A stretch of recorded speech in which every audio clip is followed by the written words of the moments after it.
que al 1740, y vamos a integrar nacionalmente el esquema, los sistemas, la atención, para poder optimizar el servicio. Y esta estrategia no se limita solo a la protección individual que pueda tener una persona en particular, sino que hace parte del esquema general que aquí definió y les expuso a ustedes el ministro de la Defensa. Avanzaremos también en los trabajos que se han venido preparando en todo lo que es la parte preventiva del riesgo electoral, y yo creo que cuando este proceso culmine vamos a tener unos resultados ejemplarizantes, óptimos y sin precedentes en el país. Llevamos ya 6 meses trabajando en la implementación y el diseño de esta estrategia, que como ustedes también observarán, contiene variables en las cuales nunca se había hecho énfasis o colocado la suficiente atención como un esfuerzo preventivo.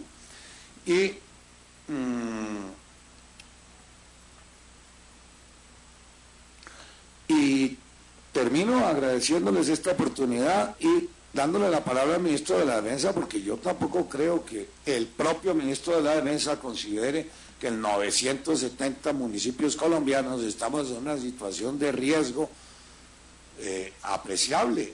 No es así, ningún indicador permite afirmar eso, ni los del propio Ministerio de la Defensa, ni los nuestros, ni siquiera los de una entidad tan sensible en este tema como lo es la Defensoría del Pueblo. Gracias. Senador Guillermo, ¿va a hablar primero o le cede la palabra al ministro Rivera? Tiene la palabra, aclárese. Me parece importante hacer en este tema una aclaración. Lo dije durante mi intervención, que el CEI electoral ha desarrollado el mapeo del país con un primer producto que es un mapa de prevención y seguridad, un mapa de convivencia democrática, donde se registran los temas duros de seguridad, digamos el factor intimidación, el factor ejercicio de la fuerza intimidadora que puede perturbar el proceso electoral. Y me referí, senador Camilo Romero, cuando hablé de ese tema, a 176 municipios, en un nivel de riesgo extraordinario y otro nivel de riesgo alto. Yo tengo que reconocer, y probablemente por eso es que usted cita esa cantidad, que cuando hace algunas semanas estuvimos en la reunión del CEI electoral en el despacho del Ministerio de Defensa, con todas las autoridades, y el ministro del Interior y yo salimos a hablar con los medios de comunicación y les compartimos la totalidad del mapa y la clasificación. Hubo algunos medios que titularon que había 900 municipios por una interpretación equivocada de lo que allí dijimos. Allí hablamos de los municipios en riesgo extraordinario, que son 84, de los municipios en riesgo alto, que son 92, en total suman 176, pero también hablamos de los municipios en riesgo medio, son 120, y los municipios en riesgo bajo, y hablamos de una cantidad de municipios que no tienen ni siquiera una valoración, porque no aparece en esos municipios ninguno de los factores de las variables que sirven para establecer un riesgo en materia electoral por razones de violencia. Ya lo ha dicho bien el señor ministro del Interior. Hay unas 10 o 12 variables que se tienen en cuenta para esto. En la medida que concurren más variables, estamos hablando de un riesgo extraordinario. Si concurren un poco menos, estamos hablando de un riesgo alto, un poco menos un riesgo medio.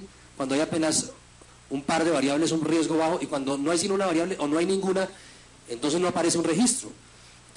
Alguno de los medios de comunicación sumó todas y dijo que el Ministerio de Defensa reconocía que había problemas de riesgo en 900 municipios del país. Francamente, es una interpretación que no corresponde al esfuerzo de mapeo, de diferenciación del riesgo y de la amenaza que ha hecho el CEI electoral. Pero esa es la aclaración. No es un tema que se desprenda del senador Romero. Yo reconozco que así fue recogido por algunos medios de comunicación. Pero lo segundo, dicho eso, por esa razón fue por la que en mi intervención hice un esfuerzo de foco para decir que en esa materia hay 176 municipios. Esta es una cifra que coincide con la de la Defensoría del Pueblo.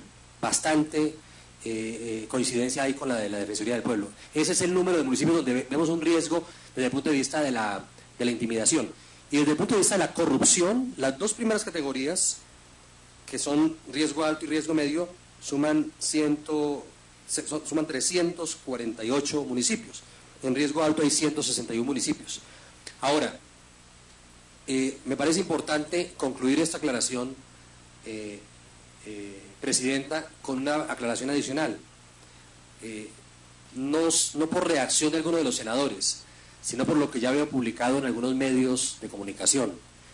Y aquí hay que hacer el esfuerzo para aclararle las cosas, por supuesto, a los senadores, pero también a la opinión pública. Alguno de los medios de comunicación importantes del país ha dicho que yo no he querido compartir las zonas donde se presentan estos riesgos por no producirle riesgos a esas zonas. No. Cuando dije que me abstenía de decir los municipios, lo dije frente a la pregunta concreta del senador Juan Lozano, que me habló de los casos, me preguntó por los casos en donde un candidato se queja de que las FARC o una banda criminal lo están llamando a decirle que no puede ser candidato. Y dije, tengo varios casos de esa naturaleza. En esos casos hemos dado la orden de proveerles un esquema de protección reforzado a esos candidatos para que puedan hacer la campaña aún contra la intimidación de las FARC o aún contra la intimidación de las bandas criminales.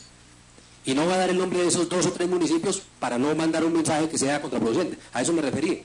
Pero el gobierno no tiene ningún inconveniente en compartir con la opinión cuáles son los municipios en los cuales hay el mayor foco por razones o de corrupción o por razones de violencia electoral. De hecho, la conjunción de los 2 mapas, tanto el de intimidación como el de riesgos de corrupción, nos permiten tener un mapa final, un mapa que digamos incluye la yuxtaposición de esos factores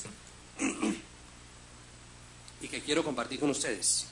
Es un mapa que nos permite definir 7 grandes zonas críticas en el país, una ubicada en el departamento de La Guajira, otra ubicada en la zona de Catatumbo, una tercera área ubicada en toda la zona circundante al Golfo de Urabá, noroeste antioqueño, el norte del Chocó y buena parte del departamento de Córdoba y el Bajo Cauca antioqueño. Una cuarta zona ubicada en el departamento del Chocó, casi todo el departamento del Chocó, e incluyendo algunos municipios del Valle del Cauca, e incluyendo la costa pacífica del Valle del Cauca. Esa es lo que llamaríamos el andén pacífico del centro y del norte del país, desde Buenaventura hasta los municipios de la parte sur del Chocó.